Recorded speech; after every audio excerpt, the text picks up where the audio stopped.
Hello, everyone. Welcome to our session on unleashing the power of prompt flow, a deep dive into Azure OpenAI and prompt flow. My name is Nicholas Chang, and I'm joined with Geert Baeke. Sorry, I pronounce it correct if I pronounce it wrong. So in this session, we will talk about giving you an introduction on Azure OpenAI landscape. How does prompt flow fit into your building your first flow? We're going to explain prompt flow in details. So explains the runtime, what's the connection, create a simple flow like a chat flow for yourself. And later on, we'll be adding some RAG on it. So Kurt is going to explain the brief what's a RAG, how you build a prompt flow, and how you run the flow.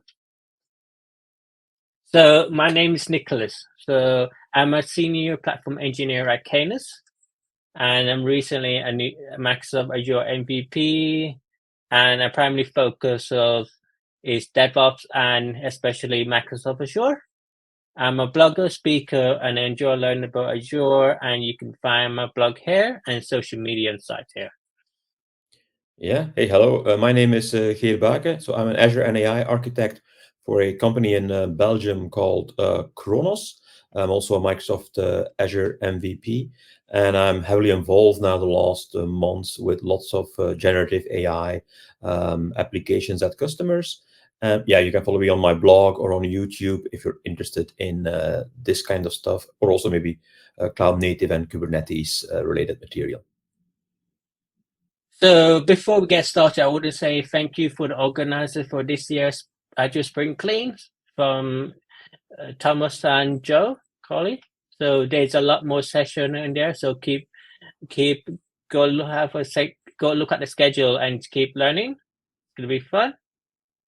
So before we get started, we want to touch base on Azure OpenAI landscape. So what's Azure OpenAI? So Azure OpenAI is a machine learning that communicate to natural language module like GPT-4, GPT 3.5 Turbo, and support range of applications just like summarization, image, semantic search, code translation. And in order, how is it related to prompt flow? It's a way of you quickly build and debug the use of LLM. So if you want an LLM application, if you want to debug it more, you can see it by creating the prompt flow to test it. So why prompt flow? So before we get started, we'll give you why prompt flow. So it's a visual design flows.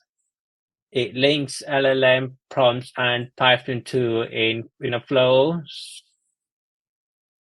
evaluate flows and prompts. So it let you the links LLM prompt flow is that it let you use prompt flow by SDK, so in the VS code as well, and evaluate the flow. So whenever there's an error on it, you can just evaluate each steps of the flows. And you can create which prompt flow you can create multiple deployment options. So prompt flow. So this is the basic flows that you can create. So it comprises of inputs, embedded AI search, and which is connecting to one of the image, best search image, and you have an output as well. So I so a directed acyclic, sorry, I couldn't pronounce it, graph of functions, and the functions are called tools. It's inputs and outputs, which are dependencies of the flows. And these can be created, like I mentioned previously, it can be created in VS Code in a YAML file as well. So getting started in chat flows. Yeah. So how to create a simple flow? In order to create a simple flow, you need to create a runtime. So that's a runtime is like a pre-built execution that let you run the connection of the flows, and the connection is connect to the OpenAI modules as well. It's the connection. So in order to create a simple flow is I define it in 3 steps. So you define the workflow and the sequence that you want to create the flow, configure any inputs for the flow that you require, and implement some logic. So whether it's having some outputs, inputs, some parameter to show that the flow is more accurate and meaningful. So this example, this image show an example on how you can create a flows in VS Code, and you can see that it's in a YAML file and it's having the inputs and outputs and these flows, the 3 flows here, and you can also see that you can have the inputs, outputs, and you can also have some embedded here, so connections. And all on the left hand side is some like JSON files for prompt flows. So this is how you can create with prompt flows that you can also output it.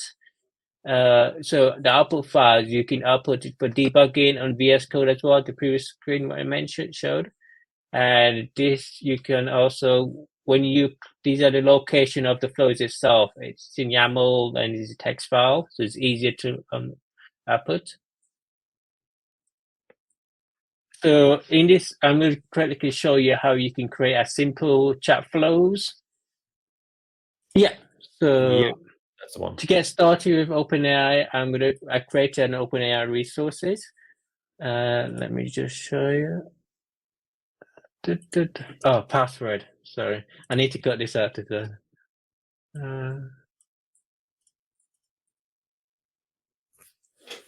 Add.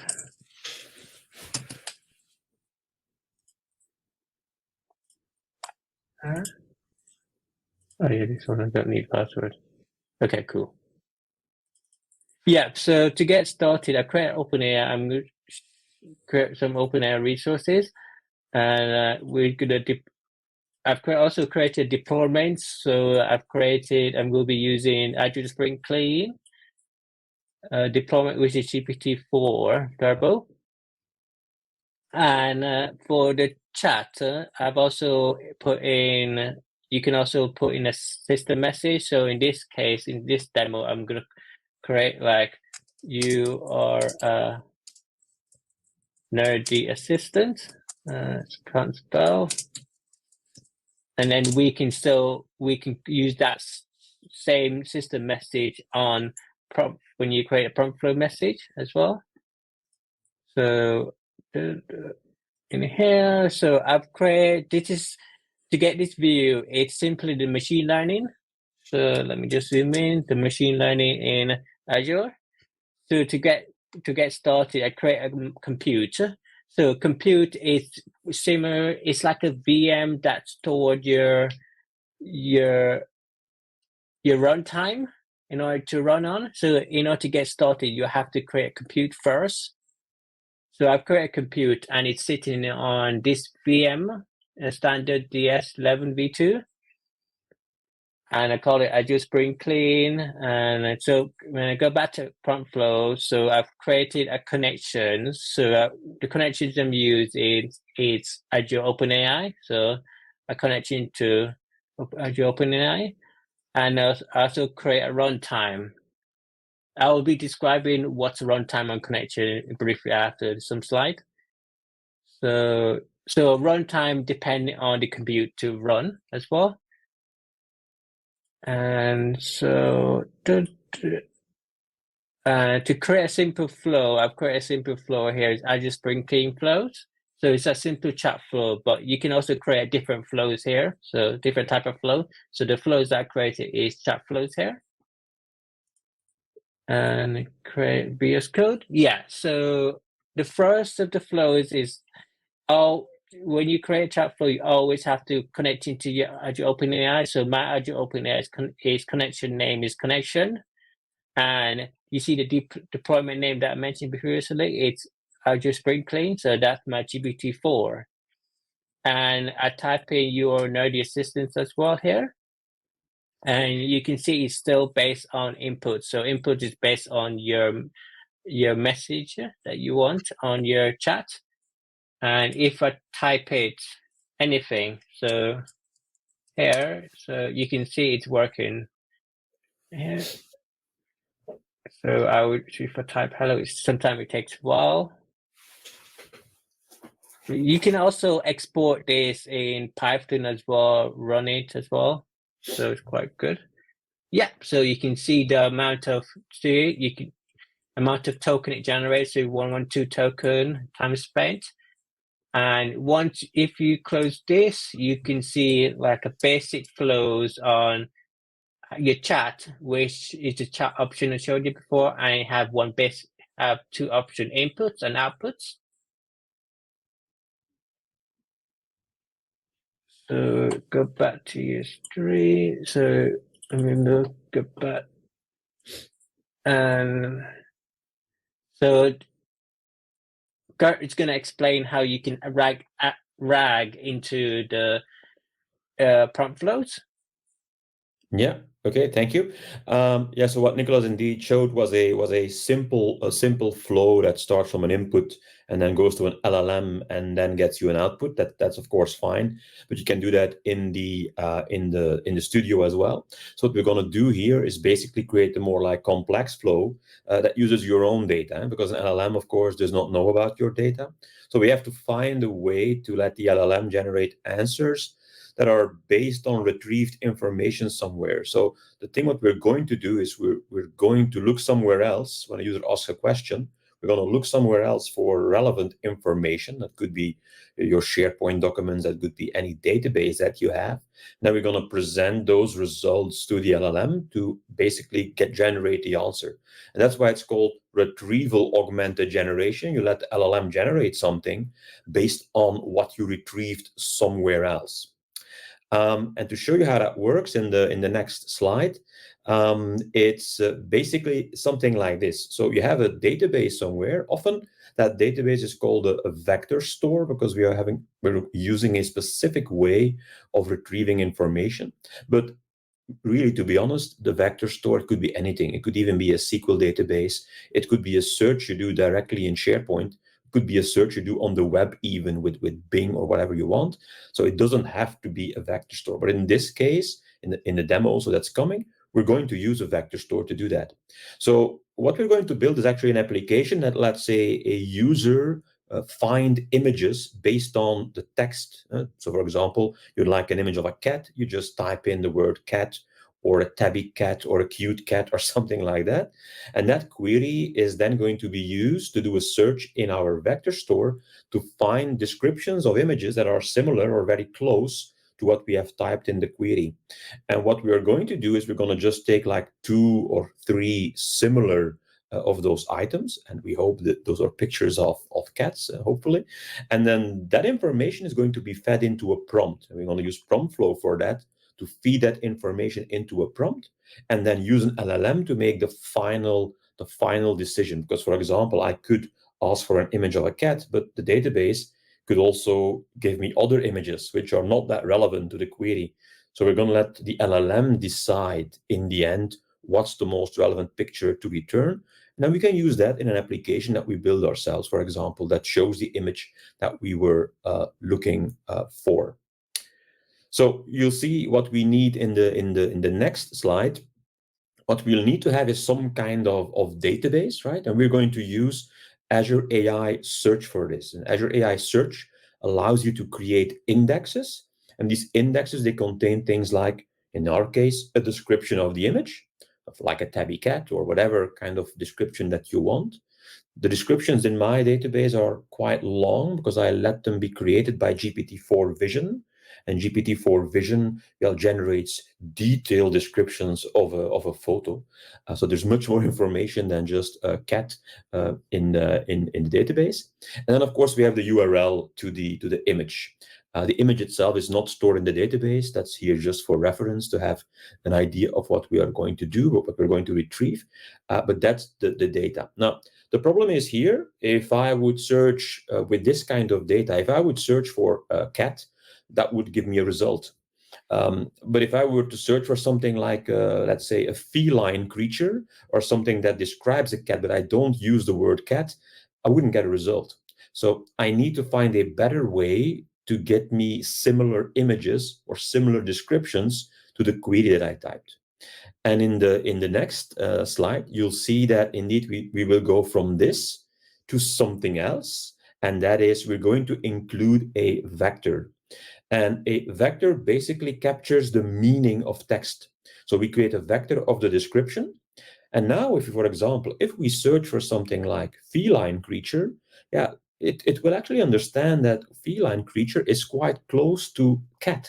So it will then indeed find the descriptions where a cat is actually mentioned, or even a tiger or something else. So what we have done already, and you'll see in the demo, this database already exists. We're not going to build that index here, but we are going to do a search based on this vector information to find images that are close here, right? Good. Now, instead of talking about that, let's do a demonstration here. And I'm going to present my screen. And let's see which one, right? So we'll take the entire screen here. That's going to be easier. And then share this. So that should now come right up. The first thing I'm going to show you is that index. So what I'm in here is I'm in Azure AI Search. So Azure AI Search allows you to do or to create indexes to do searches on. And then if you check here, we have an AI Search instance, and this instance has an index. And the index we want to use here is the images SDK index. Now, I just want to show you what is inside that images SDK index so you have an idea what we are working with here. I'm just going to remove this because that will result in an error when we do a search. And if I go to query view and I ask for all my entries, you will see that indeed here we have the information of the images. For example, here, an image of a banana. We have the URL to that image. And then the entire description of the image is here as well. But what's in there is also not an image vector, but a little bit below, there's also a text vector. And the text vector semantically describes the text that you see here. So if I'm later asking for a bendy piece of fruit, well, then that will also normally result in a banana when we do that search. And I have several pictures here that we are going to use. Now, what I want to do is I want to use PromptFlow here. And what Nicholas was showing you earlier was PromptFlow in the Azure portal. And you can choose where you want to work. But I started in the Azure portal. And also, as Nicholas showed, there's an option in the Azure portal where you can export all the files in the Azure portal, and you can export them and just put them actually in your own local machine in a folder. And I did that here in a folder called local flow, and I'll close these files for a moment. In a folder called local flow, I basically created here or copied that YAML file from the portal. I copied it here inside Visual Studio Code. And here you see the YAML that Nicholas was talking about, but I really don't like to work in this kind of YAML interface. So I'm using the visual editor. And the visual editor is the same or more or less the same as what you saw within the Azure portal in the basic chat flow that Nicholas was showing. So it shows again this DAG, right? This flow of tools and functions that are actually connected. And every time I click on something, I get the configuration of that point. So let me show you here what we do with this RAG style application. We still have an input. With Nicholas, it was actually an input to a chat that you do. In this case, we don't do a chat. I didn't enable chat mode. So this is just a question that will be answered, and there is no chat history being maintained. So the input in my case, let's make it a bit more difficult. The input in my case is fierce feline hunter. And then we need to go search for this in my database in Azure AI Search. Well, the first thing I will have to do is I have to create an embedding. I have to create a vector from my query, right? So this fierce feline creature has to be translated into a set of numbers. And I also need a connection for this. Nicholas talked about connections. In my case, the connection is called OpenAI connection, which is using an embedding model by OpenAI to create a vector. When you run this node, because this is a node here, when you run the node, the output will be what we expect. It will be a list of floating point numbers, which is a vector. And that is what we're going to use with Azure AI Search to search for similar descriptions, similar to this fierce feline creature. And now we can just jump to the next part in the flow. Here we have an AI search node, and that's actually built in. You can actually use just simply the vector DB lookup tool. So Prompt Plow comes with built-in tools, so you don't have to write this code yourself. And here in the tool, I can just specify, what's my Azure Cognitive Search or AI Search instance? What is the index you're going to search for? And I'm going to search based on the vector I just created. So what I do here in this vector field, I connect it to the output from the embedding node, right? So the output from embedding. And I can see from a previous run, what happens is with that input, my search database gives me 3 results back.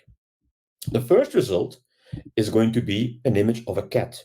Now, I can't exactly call that a fierce feline creature, but luckily the second one is actually an image of a tiger, right? The third one is not associated with cats at all. I only have 2 images of cats. So if I ask for the third one, which is similar, I'll get something which the system thinks is similar, but for us as humans, we won't think it's similar. So here we see that we get some kind of an image of a walrus or something. Okay, it's an animal, but that's as far as it goes. So these are the results from the query to AI search.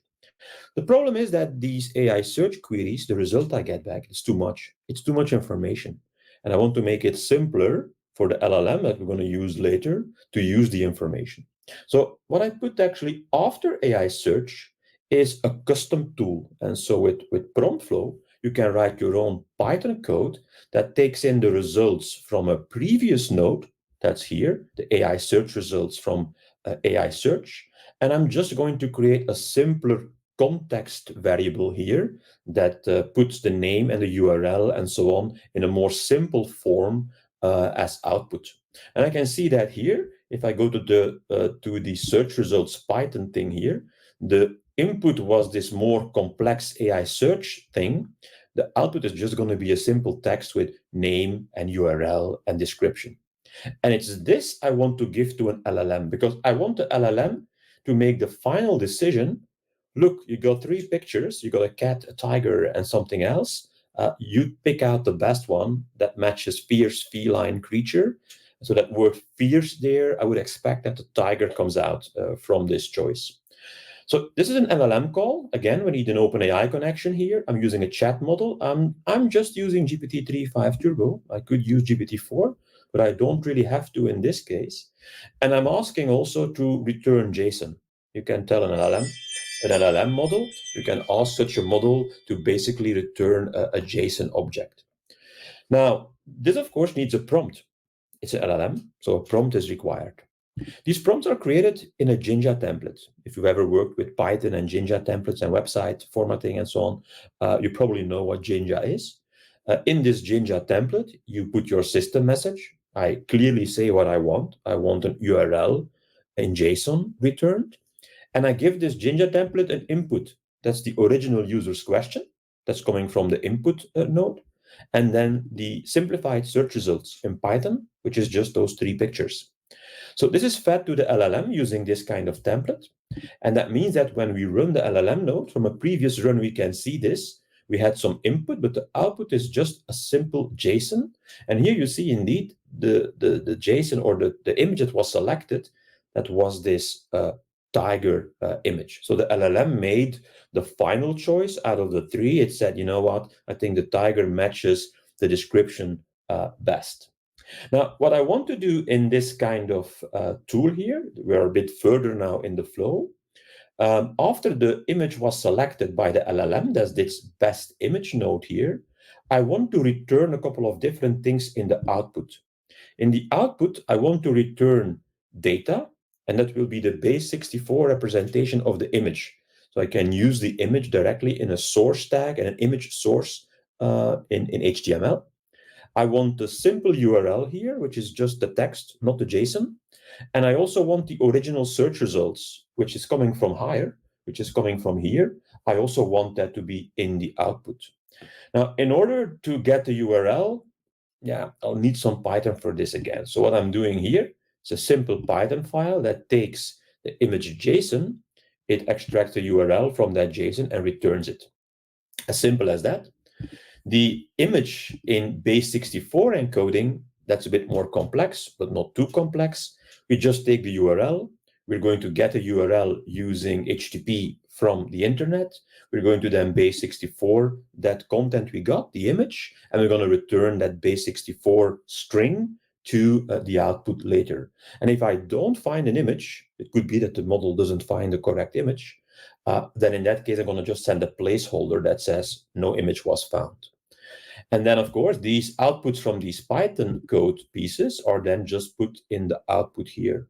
So if I'm running this whole thing again, for example, fierce feline hunter, well, I'll take something else now. I'll look for maybe aliens, right? When I'm clicking on this, you'll see this prompt flow being executed, right? It's going through all the nodes, and in the end, it gives me some output. And I can see in the output, I can see here that the output was the following: a data field with this big string, a base64 encoded image, an actual image called aliens.jpg, which I hope is correct, and then the original search results as well, which are shown here, right? So that's basically how a more complex flow works. It's simply you connect a bunch of nodes together, you connect the output of one node to the input of another node until you reach the end, an output. And of course, now we might want to use this as an application or in an application. We might want to use this here and see how this works in a real app. And I think that the power here of prompt flow is certainly while you are designing your flow, that you can always see exactly what the input was and exactly what the output was, and then adjust in smaller steps, adjust until you get the output you want from that input. Now, there's also a testing framework we can use to test if these flows work correctly.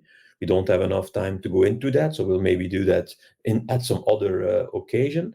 But just having this here and all this data while you're running the flows can already help quite a lot when you're building LLM-based applications. So I think we can go back to the slides now to also take a look at how to run these applications. This is just a flow. I'd like to embed this in a real application that I can use, for example. And then we come to deploying a flow, and there are several ways to do so. The first thing, and that's in the portal that Nicholas was shown, when you design your flows in the portal, you don't have to bring them to VS Code to deploy it. It's not needed. In the portal, there's simply a deploy button. And when you deploy it, you'll get an endpoint in the cloud, like an API, that allows you to talk to it and send it the input that your flow expects, and then retrieve the output that your flow is giving you.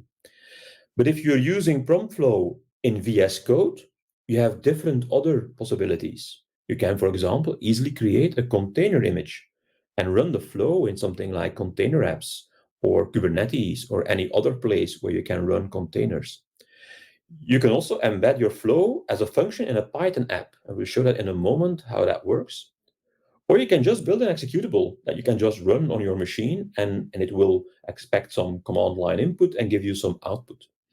Now, what we'll show here is how to consume such a managed endpoint. So here you see an example of, in the portal, you clicked deploy, then you get a URL that is listed there, something similar like inference.ml.azure.com with a /score at the end. The only thing I have to do is I have to send my API key to it. The portal will tell you what API key to use. And if you look closely, it's very simple how to use it. The input to this call is just going to be the description, like you have seen here, the description, which is like a search for an image. The response can then be just be retrieved from the JSON I get back from that request post call. And in my case here, I'm just saying, okay, give me the URL from that. So once you have your flow and you have put it on an endpoint, it is very easy to consume those flows by simply calling the managed endpoint and doing something with the result.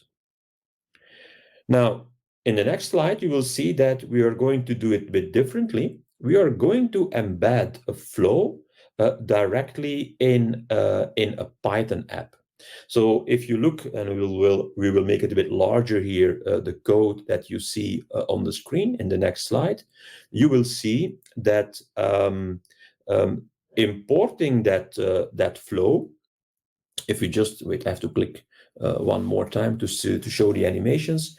If you take a look at the first one, there in your Python code, if you're running with VS Code, you just create an application and you load the flow. That's actually just a folder that contains a YAML file with the DAG description. You can simply load that flow in your code, and that then becomes a function. In this case, it becomes a function called f. And if we then go a little bit further below, you will see that to actually call the function, there is this flow result equals f, and then description is user query. So there you see we call the function, we give it a description, then we extract the data and then the URL. And I'll just quickly show that if I'll share my screen, I'll quickly show you how that works in a real application here. So I'll share my screen again. Yeah, one moment. Yeah, there it is. And here you see, this is an application that you actually see here in this part. This is this app.py, where you see the flow is loaded, and then we use the result here, and we have some code to show everything. That's actually this application. So the input to my flow, what was that earlier? It was fierce feline creature. So I'm going to just type that in here. And now what happens when I press enter? Yeah, we're going to load that flow. We're going to send this input to it, and I get output. 3 outputs, right? I'm getting the actual image as the output. This is coming from the LLM. In the application, I also show the other images I got back from Azure AI Search, and you can clearly see I only have 2 cats in my database. So the third one is not relevant anymore. It's clearly not a cat. And I can also see that because I'm putting in the raw responses here. You can see the results. The result was the cat first, but the LLM chose the tiger. And you can also see that the relevance of the cat. So the cat score is 0.87, so 1 is best. This one here is 0.86, still very good. But the third one, which is not so relevant, is already a couple of percentage points down here. It's still high, but 0.83 is a clear difference. That means it's further away from the actual question that we asked. So you have seen with this how easy it is to build a flow in the portal, start from there, and grab all the files, put them into something like VS Code, and then in VS Code work further, and then just implement the flow inside an application like the one you have seen here. Right? So that's my demo. So we can. Yeah. So this last slide is for getting started with Prompt Flow. So there's 2 highly recommended resources to recommend. So one's from Microsoft Learn, and the second link is from Microsoft GitHub, which is how you can integrate Prompt Flow with VS Code.